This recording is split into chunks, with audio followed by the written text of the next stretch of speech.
We've come together now because we clearly have a mutual interest in having a strong manufacturing industry in America. In fact, over the last number of years, we've lost close to 3 million industrial jobs.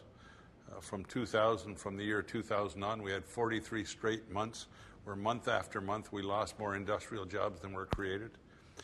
It's very important that America have a strong industrial base if it's going to continue to be a strong and dominant force in the world. Well, probably the issues that are at the forefront at the moment are issues around trade, around protecting and enhancing America's already weak trade laws. The fact of the matter is that we need to make sure that our trade laws are not only protected in these trade deals that are being negotiated, but hopefully enhanced. We've got a circumstance with China and Japan where they're manipulating their currency. They're keeping the dollar artificially high in their two countries and keeping their currency artificially low, therefore making exports to the U.S. cheaper and exports to their countries more difficult.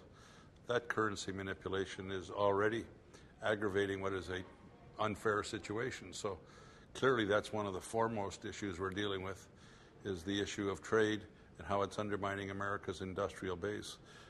And some of these trade deals that are really trying to force us to compete with the lowest common denominator.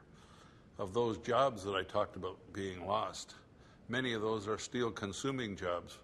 And with regards to the steel industry or other aluminum, tire and rubber, those are all jobs that pay decent family supporting wages, give people a chance to raise their families in some dignity. When we lose those jobs, we're losing America's steel industry consumers who are moving offshore, thereby even making it more difficult for the steel industry.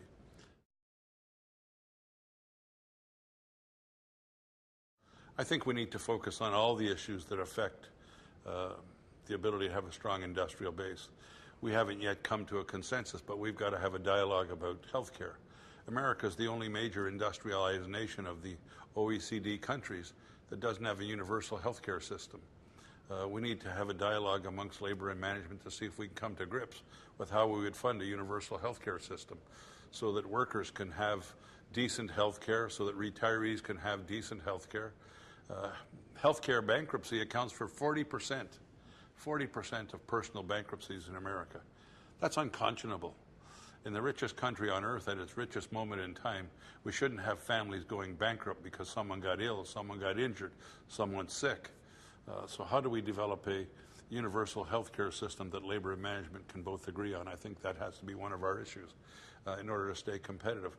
Making sure that at the end of people's work life, they can have decent pensions and retire in dignity. That's important. How do we create the kind of training in the workplace that gives our members and the employees lifelong learning so that as new technology gets introduced, they know how to handle that technology? Most other OECD countries have lifelong training programs in the industrial economy. So all of those issues that will help maintain a strong, competitive manufacturing sector in America. Only America can guarantee its own security. And if we can't make things, then we can't be secure.